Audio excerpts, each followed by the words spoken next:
Et donc, bouleversement du secteur automobile avec évidemment Éric Saint-Frison. Salut Éric. Bonjour Stéphane. Consultant automobile. Alors, le premier truc quand même dont on va parler, c'est le marché 2022, puisqu'on a les chiffres. On va voir la courbe là. C'est quand même assez impressionnant. Quand tu dis que, donc en France, les ventes de voitures neuves n'ont jamais été aussi basses depuis 1975. Alors les immatriculations, les immatriculations. Les immatriculations n'ont jamais été aussi basses. C'est important de le préciser. Alors, parce qu'à l'inverse, on termine l'année 2022 avec un record en carnet de commandes. Les distributeurs ont en réserve sous le coude, parce qu'ils n'ont pas pu les livrer, parce que les usines n'ont pas pu les produire, plus de 600 000 voitures, environ 610 000 voitures qui sont commandées non livrées. Donc l'année n'a pas été bonne. Mais 610 000 voitures, si tu prends le rythme des immatriculations de l'année dernière, tu as en gros 4 mois et demi de carnet de commandes en réserve. Normalement, tu termines l'année à 1 mois et demi ou 2. Mais tu es presque au-dessus de 2 millions de véhicules vendus, alors si tu en rajoutes 610 000... toujours 200 000, à peu près 2 Ah mois oui, voilà, à la c'est ça. fin de l'année. Ouais, d'accord. Ton marché légitime en termes de performance, il est plus près de 1,7 million ou 1,8 million. Et ça veut dire que le marché 2023 va bénéficier de cette réserve de commandes qui va être déversée dans les immatriculations de cette année et qui va artificiellement gonfler le volume des ventes de cette année. Donc ça veut dire que c'est juste un sujet de fabrication, de pénurie, il n'y a pas une transformation fondamentale de ce marché et des hésitations épouvantables des consommateurs qui ne savent plus quoi acheter, quoi. Alors, il y a certainement une transformation du marché, des hésitations des consommateurs, thermiques, électriques, qu'est-ce que je dois acheter? Je ne sais pas, c'est une évidence. Maintenant, entre la lecture du désastre d'1,5 million plus, 1,6 million et la réalité de la vente des voitures dans les concessions, il y a un fossé. Et ça, personne ne le dit parce qu'on ne mesure dans ce métier les immatriculations. On ne mesure pas les commandes. À situation exceptionnelle, les experts que je lis dans la grande presse devraient quand même nous expliquer ça. Alors, ils devraient l'expliquer, sauf que comme ils n'ont pas accès à ces chiffres-là, puis qui ne sont pas publics, mais qui sont la synthèse des déclarations des commandes prises par les constructeurs qu'ils s'échangent entre eux, ce ne sont pas des informations qu'ils utilisent. Alors que les IMAT, ce sont des informations qui sont fiables, à 100%. Bah, si tu fais bien ton boulot, t'appelles les 2-3 gars qui savent, Éric Saint-Frison par exemple, et puis tu les as, les infos. Bon, bref. Je te les partage, et ces infos sont totalement fiables. Ouais, ah ben non, mais j'ai aucun doute. Donc, ça veut dire... oui, c'est ça. Donc, c'est juste un sujet de pénurie, c'est juste un sujet de fabrication. Il y a un sujet il y avait aussi un sujet autour des prix, qui, bon, voilà, on en a déjà parlé ensemble. Qui demeure. L'accessibilité à l'automobile va devenir... Mais alors, ça, qui est contourné par l'autre grosse tendance qui m'intéresse beaucoup, alors ça, c'est les Échos qui nous racontaient ça ce matin, c'est la location qui devient la norme. Et donc là, alors j'y vais doucement avec le chiffre, mais les formules de location longue durée ont représenté pour la première fois en France plus de la moitié des ventes aux particuliers. 52%, exactement. 52% des ventes de voitures neuves à particuliers sont faites en formule locative. Et ça, c'est une première, c'est une évidence. Et ça, c'est un changement de fond dans la consommation automobile qui va continuer de s'amplifier. Avec quelques réserves que je te préciserai après. Vas-y. Mais la consommation en s'engageant sur une période de location à l'issue de laquelle tu peux choisir de garder ou pas ta voiture, la LOA, la location avec option d'achat, est une formule qui séduit de plus en plus de gens. Après, les sociétés qui sont en LOA ou en LLD à 90% et plus, bien sûr. On est chez les particuliers en train de basculer majoritairement dans cette voie de consommation. Sauf que pour faire de la LOA, ou de la LLD, il faut qu'à terme, il y ait un engagement de valeur de reprise. Et là, ça nous fera une passerelle pour le sujet d'après, qui est la voiture électrique. Tu sais le faire, cette estimation précise de la valeur résiduelle à terme, qu'on appelle la valeur résiduelle d'une voiture, tu ne peux le faire que si tu es sûr que tu ne vas pas te tromper, sinon ton loyer, il est bien sûr. Eh ben, c'est facile sur les voitures thermiques, c'est très compliqué sur les voitures électriques, voire ça s'avère faux extrêmement facilement. Je reviens à la location. Oui, c'est une tendance. Oui, mais ça c'est... Attends, parce que ça, c'est une prise de risque du constructeur. Du constructeur ou du financeur. Oui, ou du financeur. Du banquier. Voilà, ou du banquier. C'est pas une prise de risque du particulier qui, lui, va payer son abonnement et qui décidera à terme d'actionner ou pas son option d'achat, voilà. Et donc de s'approprier la voiture ou de la laisser repartir dans le marché. Exactement. C'est le financeur qui porte le risque, Exactement. Ça n'est pas le locataire.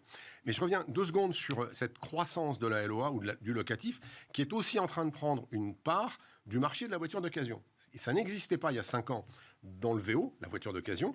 C'est en train de grandir, en particulier dans les voitures jeunes, les voitures qui arrivent sur le marché et qui sont encore éligibles légalement à la location avec option d'achat. Et pour ce faire, il faut que ce soit des véhicules qui sont dans un cycle de TVA porté par une société. Donc, quand la voiture a été louée par l'établissement financier X et qu'elle revient en reprise à terme, ou par un concessionnaire, ou par une société. Elle est refinançable en LOA d'occasion. Et on est arrivé à plus de 10% du marché des VO de moins de 2 ans qui sont à aujourd'hui financés en LOA. Et ça, c'est un vrai changement de fond. Je me permets de dire d'ailleurs que c'est une lame de fond qui dépasse l'automobile. J'en ai déjà parlé ici, c'est l'économie de l'abonnement. C'est rien d'autre que l'économie de l'abonnement. Et l'économie de l'abonnement qui a connu ses démarrages foudroyants avec les télécoms et avec les téléphones portables, est aujourd'hui une lame de fond qui s'étend à l'ensemble, mais vraiment à l'ensemble des secteurs. Donc je trouve ça très intéressant. Donc ça nous amène à la voiture électrique, dis-tu. Allons-y, voiture électrique, parce que, donc, pour toi, difficulté aujourd'hui, au-delà de ce dont tu as déjà beaucoup parlé, c'est un de tes grands combats sur l'idée, essayer de faire un Paris-Toulouse avec une voiture électrique, bonne chance. On peut le faire. On peut le faire, voilà, il faut s'organiser. Voilà, faut y penser avant. Mais derrière, cette question d'évaluer, et alors Tesla ne nous aide pas en faisant sauter les prix dans tous les sens, cette question d'évaluer la voiture, la valeur de la voiture, est aujourd'hui un vrai sujet, c'est un vrai problème, un vrai frein à son développement. Il y a plusieurs freins au développement de la voiture électrique. Tu as parlé de la problématique d'adaptation du véhicule électrique à tous les modes de déplacement. En milieu urbain, il n'y a aucun doute, c'est facile, c'est adapté, ça correspond aux zéro émissions, aux fameuses ZFE, dont j'ai déjà parlé ici, les zones à forte exclusion, dont on va priver les centres-villes. On va priver des citoyens de rentrer dans les centres-villes s'ils n'ont pas les moyens d'acheter une voiture électrique chère. Donc cette problématique-là, elle ne peut se régler qu'en donnant les gens... Mais ZFE, c'est critères 5 et 4. C'est critères 5, 4 aujourd'hui, 3, 4, 5 demain et 2, 3, 4, 5 après-demain. Donc on va plus que les 1 qui rentreront à quelle année, des zones à faible émission d'abord, puis des zones à zéro émission après. C'est le plan. C'est écrit dans la loi, ça ? C'est écrit dans les textes européens, et il y a déjà des villes en Europe qui sont des centres-villes qui sont zéro émission, et ils vont grandir en nombre et en empreinte sur le sol des grandes villes. Donc le zéro émission, c'est-à-dire zéro carbone, passe forcément aujourd'hui par la solution électrique, et donc la solution électrique est la seule solution qui est disponible pour la mobilité urbaine de demain en zone zéro émission. Point. On se fait pas un peu peur pour rien, là, avec cette histoire ?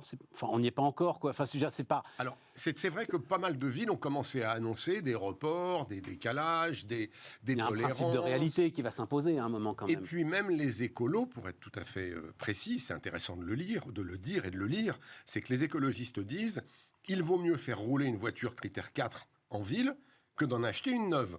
Puisque acheter une voiture neuve, certes, moins polluante tout de suite, c'est faire tourner des usines, aller creuser pour récupérer du minerai dans les mines, transporter ce minerai, le transformer, et donc la génération de CO2 de toute cette équation est beaucoup moins vertueuse que l'accès à un centre-ville d'une voiture qui est R4 ou 3.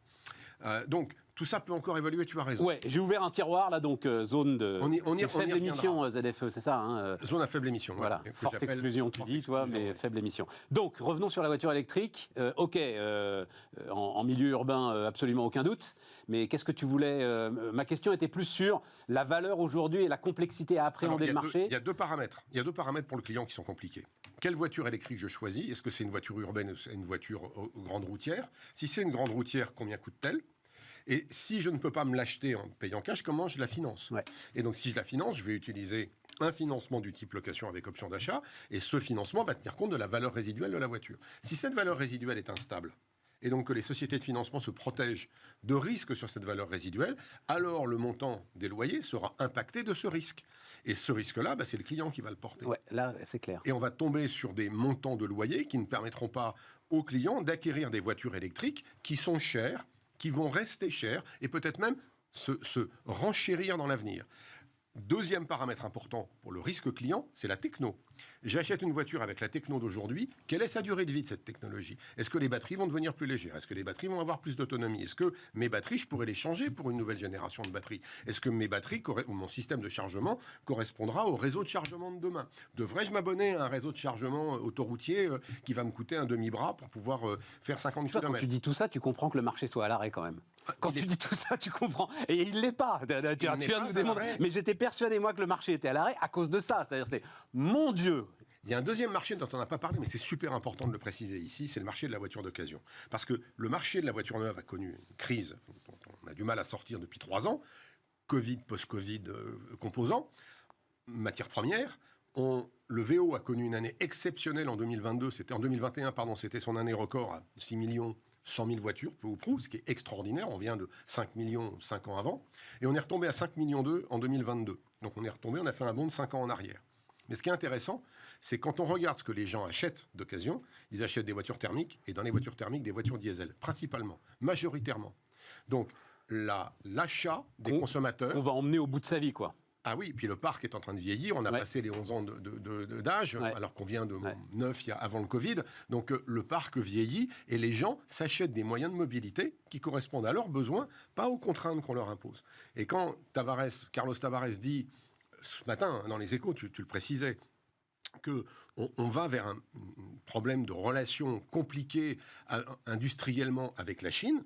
Sur l'aspect automobile, la réponse est oui. On nous annonce pour 2035 18% des ventes de voitures en Europe qui seront d'origine chinoise. 18%. C'était 0%. 0% il y a 1 an et à 5 ans. Donc cette extraordinaire croissance va avoir un bénéfice parce que ça va donner peut-être accès à des voitures un peu moins chères, mais 100% du bénéfice économique sera pour les Chinois, qu'on peut considérer comme des partenaires ou non. Donc, effectivement, alors c'est des prévisions de cabinet de conseil, attention, 18% du marché européen en 2035. Les chiffres que donnaient les Échos ce matin, donc la Chine, malgré ses blocages, attention, c'était une sale année pour la Chine, a dépassé l'Allemagne pour devenir le deuxième exportateur mondial d'automobiles. 3 100 000 véhicules contre 2,6 pour l'Allemagne. Seul le Japon est encore devant. Et pas très très loin devant, mais le Japon est encore devant. Question effectivement à un moment, question d'ailleurs que je poserai à Anaïs ensuite quand on parlera d'industrie, mais je te la pose à toi. Subvention à l'achat soumise à la production locale, c'est-à-dire que les voitures chinoises qui débarquent avec des prix inférieurs de combien ?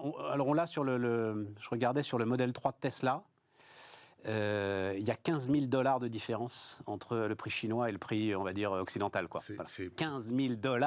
C'est pas par hasard que Dacia produit sa petite voiture électrique en Chine, qui est une voiture chinoise, rebadgée Dacia. C'est pas accidentel quand on lit que Stellantis est en train de regarder comment produire la concurrente de la petite Dacia en Inde et pas en Europe, parce que tu ne peux pas sortir une voiture à ce prix-là dans nos environnements. Si tu produis avec les conditions de l'industrie européenne. Donc, les bonus écologiques et autres, subventions à l'achat, doivent être réservés aux voitures produites en Europe ? Oui, puis je pense qu'il faut que l'Europe, la Commission et le Parlement, qui s'est longuement applaudi le jour où ils ont décidé qu'en 2035, il n'y aurait plus de voitures thermiques, se reposent la question de cette date qui n'est pas intelligente parce qu'elle force le marché à aller dans une direction qui tue l'industrie automobile européenne, qui la tue, et qui va potentiellement nous amener beaucoup plus d'ennuis que de bénéfices. J'étais très surpris, j'ai discuté, j'avais pas conscience de ça, mais Stellantis, eux, ils seront même en avance sur le plan... Donc, tu vois, il n'y a pas... Mais Stellantis dit deux choses. Oui, mais ils seront en avance. Je crois que c'est 2028, il n'y a plus de thermique 2028. Ils seront largement en avance sur le plan. On nous oblige à correspondre au plan, on le fait. Et comme c'est très inerte la production automobile, faut anticiper. Donc, il faut faire les choses en avance, c'est ce qu'ils font. Et pour autant, ils disent, c'est une erreur. D'aller à 100% dans cette direction, c'est une erreur. Donc, tu peux être capable de développer de la techno qui te permet d'y arriver. Et de l'autre côté, dire, on nous oblige à faire une erreur, on va la faire. Et c'est ce qu'on est en train de faire collectivement. On va tous... Et ils vont aller fabriquer leur bagnole en Chine, parce qu'avec 15 000 $ de différentiel, tu as les moyens de la mettre sur un paquebot, il n'y a pas de doute. Absolument, mais pas que la fabriquer. C'est-à-dire que même les véhicules qui seront encore produits en Europe, ils auront à peu près tous que des composants chinois ou asiatiques, parce que les composants des batteries viennent principalement et vont venir pour l'avenir principalement de Chine. Et c'est pas nos petites mines de cobalt, de lithium, de ce que tu veux, qui seront exploitées en Europe, qui vont suffire.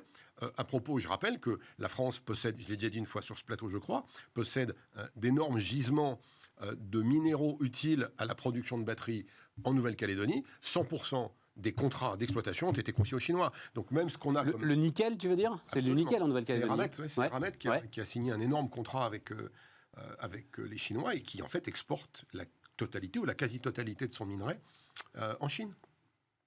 Donc on se confie pieds et poings liés à un pays dont la puissance économique est évidente, elle est reconnue, dont le marché intérieur suffit à générer la valeur dont il a besoin pour développer ses propres produits. Quand on a 1,5 milliard, 1,4 milliard, 1,3 milliard, s'il décroisse un peu de population, on a un marché captif à sa porte qui est extraordinaire. Ils auraient tort de s'en priver d'ailleurs. Les Échos racontent qu'ils sont complètement dingues de voitures électriques, les Chinois. Dans les grandes villes, c'est vrai. Ouais, dans les grandes villes. Bon, et donc, comment on dit BYD, BYD, comment tu prononces le constructeur de Shenzhen, là Build Your Dreams. Build Your Dreams, ouais, donc BYD, quoi. Ouais, BYD, construisez vos rêves, ouais. C'est le futur Toyota pour toi. Oh, mais il n'y a pas que BYD, il y en a d'autres. Oui, mais celui-là a l'air, je ne sais pas pourquoi d'ailleurs, hein, celui-là a l'air d'émerger. C'est un groupe qui est d'une puissance colossale. Ouais. Mais il y a aussi Geely qui possède Volvo, oui. Polestar. C'est un autre groupe qui lui aussi est très engagé dans ce développement de solutions tout électriques. Enfin, tout électriques pour certaines marques et d'autres marques encore en thermique. Parce que j'aime préciser régulièrement que si nous allons, par la force, rouler à l'électrique dans l'avenir, il y a tout un tas de pays dans le monde qui ne pourront pas le faire. Donc il va y avoir toujours des voitures thermiques ou des voitures hybrides. Nous allons abandonner ce territoire à des gens capables de le faire. Et les BYD, les Geely de ce monde vont continuer de produire des voitures thermiques et des voitures électriques. On n'a pas l'intention de leur abandonner ce marché. Stellantis va continuer à faire des voitures thermiques aux États-Unis, en Inde, en Afrique, partout. Oui, sauf qu'en Europe, il n'y aura plus de sociétés capables de faire de l'industrie de métallique en général, le travail des métaux qui permet de fabriquer des moteurs thermiques. Écoute, comment il s'appelle notre commissaire à l'industrie là Ah, mon Dieu, son nom m'échappe. Moi aussi. Thierry Breton. Thierry Breton nous a dit clause de revoyure, donc oui, tu n'es pas perdu, tu n'y crois pas. Et les Italiens ont dit qu'ils n'adhéraient plus à ce programme, à cet engagement de 2035. Les Allemands... Ah, ça m'avait échappé ça. Les Italiens disent on va faire un bras d'honneur. Le nouveau gouvernement italien a dit nous, c'est pas notre truc, l'abandon du thermique à 2035. Ils avaient déjà fait passer une clause qui s'appelle l'amendement Ferrari pour les voitures très ultra spécifiques, qui autorisait le maintien de certains moteurs thermiques pour ces autos-là. Et puis les Allemands qui continuent de développer très rapidement les carburants de synthèse qui pourront demain servir sans aucun CO2 de génération d'énergie dans des moteurs thermiques propres. Donc il y a tout un tas de chantiers qui sont développés par ailleurs. Et moi, je croise les doigts pour que la Commission européenne et le Parlement reprennent raison et reviennent à une solution hybride dans le sens plusieurs solutions pour répondre à l'absolu besoin d'améliorer notre environnement, mais de façon différente, pas d'une seule façon. C'est fou, hein, parce que tu viens nous raconter ça assez régulièrement. À chaque fois, je tombe de ma chaise. C'est-à-dire, je me mets à la place. Les décisions industrielles qui sont à prendre sont tellement lourdes. Les capex sont tellement énormes. Ça engage les gars sur une décennie. Absolument. Et tu peux partir à l'est, à l'ouest. T'as pas une idée de cap. Enfin, c'est complètement dingue. En fait, il pourrait arriver à l'automobile ce qui est arrivé à d'autres métiers. Prenons la téléphonie, par exemple. Moi, je me souviens, il y a 10-15 ans, il y a des marques qui étaient extrêmement dominantes. Hein, on les connaît tous. Nokia. Qui ont totalement disparu. Plateforme is on fire. Pour des erreurs. Alors, pour le coup, c'était les leurs, mais pour des erreurs de choix. Là, moi, je pense que l'Europe est en train d'orienter la construction automobile en Europe dans une voie d'erreur qui va condamner, si on continue vraiment jusqu'au bout, qui va condamner une industrie complète à disparaître. Bon, et Tesla, alors Tesla, c'est... Guerre des rabais, qu'est-ce qui se passe, là ? On pourrait en parler de plein de façons. Tesla baisse de l'action, on est passé d'1 milliard. Oh, baisse de l'action, c'est de la... 1100 milliards de valorisation. C'est de la bourse, oui, mais ça, c'est pas de l'industrie. Si, parce que c'est en fait la lecture des investisseurs de tout un tas de choses, y compris l'arrivée des Chinois. Parce qu'il y a encore assez peu de temps. Il y a assez peu de temps. T'es en train de... Non, mais parce que, pardon, mais t'es en train de rationaliser un truc qui l'est pas. Alors, je ne rationalise pas le fait qu'il y a 5 ans, Tesla était seul sur son marché. Qu'aujourd'hui, les Allemands sont arrivés sur la partie modèle S du marché, voire même le modèle en dessous. Donc, on a une concurrence européenne qui est apparue face à Tesla. Entre-temps, les Chinois ont développé à la vitesse de la lumière tout un tas de produits qui sont très séduisants et qui sont très bien aboutis, encore moins chers. Au moment où la stratégie de Tesla était très clairement de faire monter le produit en gamme, de le faire monter en marque premium, de premiumiser, ça se dit pas. Si, ça se dit.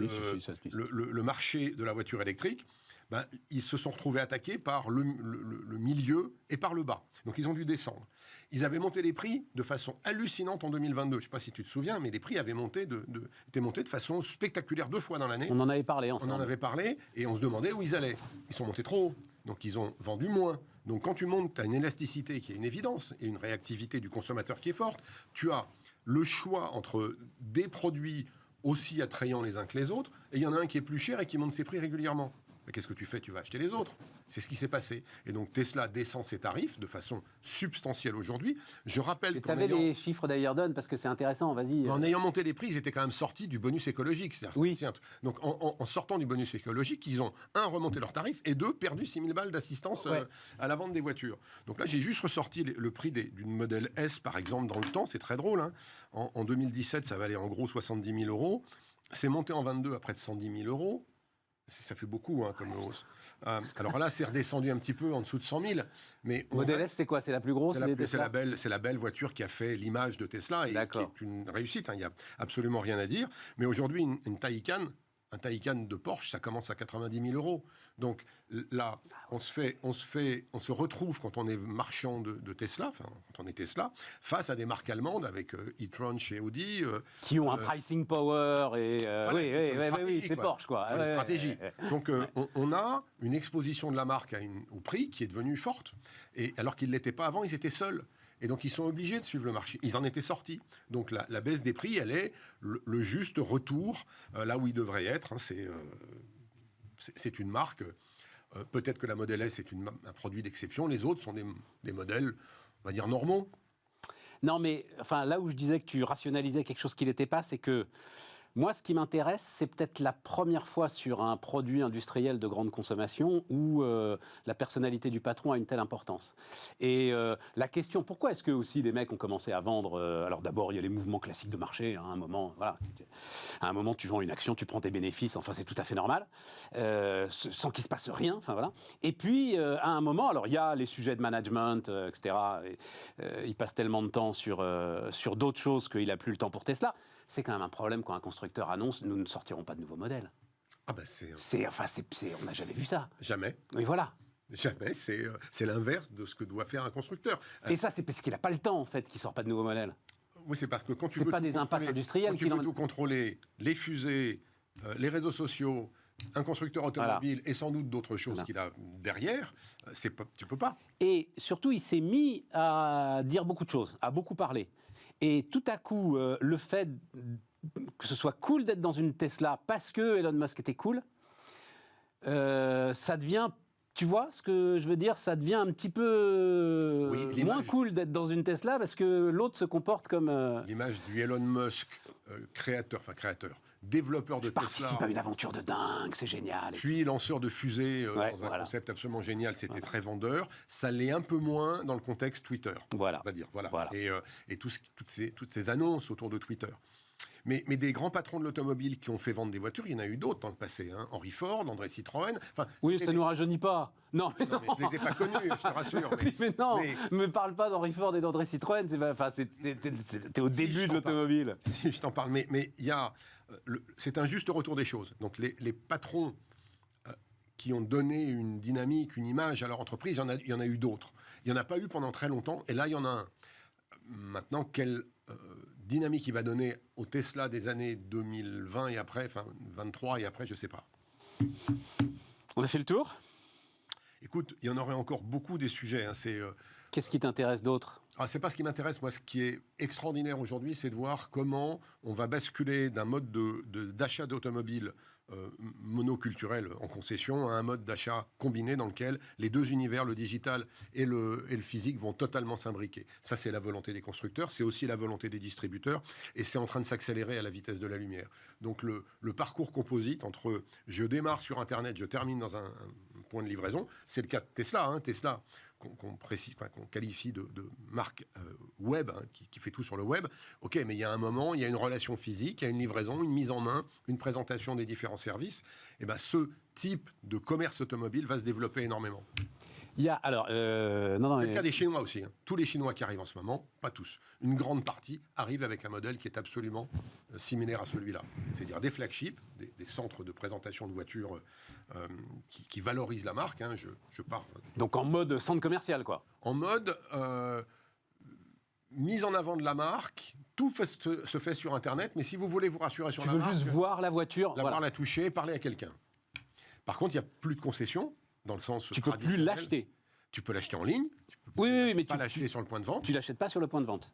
Et tout Qui, par définition, s'appelle plus un point de vente d'ailleurs. Sur le point d'exposition, voilà, on va dire ça. Flagship. Ce que m'avait raconté un jour le patron du flagship Tesla à San Francisco où j'étais, et je lui dis mais ça ressemble à une concession quand même ici. Il y a tous les éléments d'une concession automobile. J'étais avec des concessionnaires que j'avais emmenés là-bas, et il m'a répondu non, ça n'est pas une concession, c'est un flagship. C'est une appellation, c'est la même chose. Je comprends. Mais tu ne vends pas la voiture. C'est un centre d'exposition, un lieu de rencontre. Je vais visiter dans pas longtemps le centre NIO, qui est une marque chinoise qui se lance en Europe, dans le nord de l'Europe. J'y pars ce soir. NIO NIO. NIO. C'est une énorme société financière qui a développé sa marque depuis plusieurs années et qui débarque en Europe avec un système de changement de batterie dans des stations où... Tiens, ça revient, ça. Ça revient, mais eux, ça fait un moment qu'ils travaillent dessus. Le Better Place de Carlos Ghosn, il y a 10 ans. Exactement. NIO, ça fait des années qu'ils bossent dessus. Et ils l'ont lancé en Chine. Et ils veulent le lancer ailleurs dans le monde. Et donc, NIO est une société qui se distribue par le web, principalement, avec des flagships. Et un flagship NIO, ça vaut la peine d'être vu, parce que c'est un centre de rencontre, c'est une salle de réunion. Tu es client NIO, tu peux venir y travailler. C'est un nouveau concept. Et alors, c'est toutes les marques Stellantis ou c'est juste Peugeot qui a dénoncé l'ensemble des contrats qui les liaient à ces concessionnaires? Alors, autre révolution. Ouais, mais c'est pas pour faire la même chose. Alors justement, je te demandais juste, est-ce que c'est pour faire la même chose? C'est-à-dire pour dire, désolé les gars, on va faire sans vous, ou en tout cas, on change le modèle, ou est-ce que c'est encore un des autres aspects de ce qui est en train de se passer? Alors, en fait, on est dans une révolution ou une transformation multiple du monde automobile qui va jusqu'au modèle de la distribution. Et c'est vrai que les exemples des marques comme Tesla qui ont perturbé le marché avec des nouveaux modèles de distribution ont généré de l'inspiration chez des constructeurs. Et les constructeurs qui étaient en Europe obligés de respecter une réglementation qui s'appelle le block exemption ont vu ce block exemption évoluer au fil des années et ont aujourd'hui la liberté de modifier en 2023 le contrat de leurs partenaires. Certains constructeurs ont décidé de rompre ce contrat de façon assez brutale et de le transformer en contrat d'agent commercial. Certes, c'est assez compliqué, donc je n'entrerai pas dans le détail. Ouais, merci. Certains groupes l'ont fait de façon brutale, on dirait, de leur perspective, sans s'interroger ou sans interroger leurs partenaires. D'autres ont interrogé leurs partenaires et d'autres ont décidé de garder le contrat tel qu'il était jusqu'à maintenant. Donc on se retrouve avec une distribution automobile chez les ex-concessionnaires qui va être de différents formats selon les marques. C'est-à-dire que je suis distributeur Stellantis, je suis Peugeot, je serai peut-être agent commercial Peugeot, je suis... Attends, juste moi, ce qui m'intéresse, entre agent commercial et concessionnaire, le gars... La différence, c'est que je ne porte pas le stock, si je suis agent. Ouais. Je n'ai pas d'obligation aussi forte d'investissement sur la marque. Et le constructeur peut vendre en direct en me demandant de livrer la voiture. Je deviens un peu agent général pour les assurances, par exemple. C'est ce type de contrat. C'est ce type de contrat, voilà. Donc, il y a et ils sont contents de ça ou pas? Puisque tu les connais bien, les concessionnaires. Alors, ça leur plaît ou pas comme nouveau modèle? Ça dépend de la nature du contrat d'agent, et c'est pour ça que je n'entrerai pas dans le détail. Certains groupes ont décidé des contrats d'agent qui sont assez contraignants, qui ne plaisent pas aux distributeurs. D'accord. D'autres groupes ont choisi des contrats d'agent qui sont plutôt intelligents et qu'ils ont discuté et validé avec leur réseau, et ça se passe plutôt bien. Je pense que, c'est une évidence que tu ne peux pas vendre, livrer en France par exemple 1,8 million ou 2 millions de voitures par an si tu n'as pas de réseau. Mais oui. Tu ne peux pas les entretenir, tu ne peux pas rassurer ton client en proximité. On est le plus grand pays d'Europe en taille, je le rappelle assez fréquemment d'ailleurs. On a 36 000 municipalités, donc il y a des gens qui vivent un peu partout sur le territoire. On ne va pas traiter ces gens-là avec des flagships en centre-ville. Qui sont en plus les gens qui achètent des voitures. Enfin, c'est en plus eux qui ont besoin de voitures. Mais il n'y a pas que. Tout à fait. Mais le besoin du consommateur est d'avoir du commerce de proximité. Surtout sur un bien qui représente une telle somme. C'est le deuxième achat en volume dans la vie d'un client après son appartement ou sa maison, en termes d'importance de l'investissement. C'est pour certains Français, le plus gros poste de dépense, le transport. Pour les Français les plus aisés, ça n'est que le quatrième en pourcentage, mais pour les Français les plus démunis, c'est le premier. Plus que la nourriture et le logement. Le transport en général, ouais. En pourcentage de leurs revenus. Ouais. Donc, comment veut-on adresser cette problématique à travers une relation à distance? C'est pas possible. Donc, le complément des deux, c'est pour ça que j'en parlais tout à l'heure, est absolument essentiel. l'imbrication de la vente potentielle en ligne, on peut commencer sa vente en ligne, mais la terminer, faire un essai, faire entretenir sa voiture dans un point de vente ou d'après-vente est absolument vital. Et c'est le challenge de la transformation actuelle. C'est pas qu'on change l'énergie, c'est pas qu'on change pas l'accès dans les villes, c'est pas qu'on change la distribution, c'est qu'on change tout en même temps. Mais c'est complètement dingue. C'est qu'on change tout en même temps. Tout en même temps. Il n'y a pas un pan de l'univers automobile qui n'est pas en mutation. Pas un. J'ai pas parlé d'aide à la conduite, de voitures autonomes. Tout ça, c'est du fantasme encore. Mais c'est pas tant du fantasme que ça quand on voit la quantité de matériel d'aide à la conduite qui est maintenant installé dans toutes les voitures. Mais j'ai l'impression qu'on est sur une forme de stabilisation là, c'est-à-dire stabilisation à haut niveau. Hein. C'est ces fameux 5 degrés là. Les 5 niveaux, mais et tout le monde sait qu'on n'ira pas aux 4. Voilà, c'est ça, et qu'on s'arrête là, et que c'est très bien, qu'il y a tout le monde, non ? Elon Musk, notre ami Elon dont on parlait tout à l'heure, avait quand même déjà annoncé dans les toutes nouvelles Tesla Model S récemment lancées l'option full autonomie que certains ont testé aux États-Unis en terminant là où il fallait pas. Mais c'est la voiture autonome, elle est réellement. Non, je coupe parce que j'y pense. Il faut que vous alliez voir ça. Il s'est fait de la pub avec un gars qui visiblement essayait de se suicider en assassinant toute sa famille. Tu as suivi cette affaire et il tombe d'une falaise qui est une falaise visiblement assez connue aux États-Unis. Et il arrive en bas et la bagnole résiste en fait. Oui, la voiture résiste. Oui. Et la police dit qu'en fait il a essayé d'assassiner tout le monde et qu'il s'est raté quoi. Il s'est raté, c'est affreux. Non, c'est bien. La voiture a résisté. C'est affreux de vouloir assassiner sa famille. Ah oui, ça se commande pas, ça. Vous coupez ça. Et alors donc, on en était où dans ces histoires-là ? Oui, non, c'était la voiture autonome. Ouais. Donc la voiture autonome, certes, on n'ira pas sur la voiture autonome demain matin parce qu'elle pose des tas de problèmes légaux, par exemple. Hein, c'est qui est responsable en cas d'accident. Non, mais c'est après tout ce que tu viens de décrire depuis une demi-heure, on comprend bien qu'à un moment, les constructeurs doivent se dire.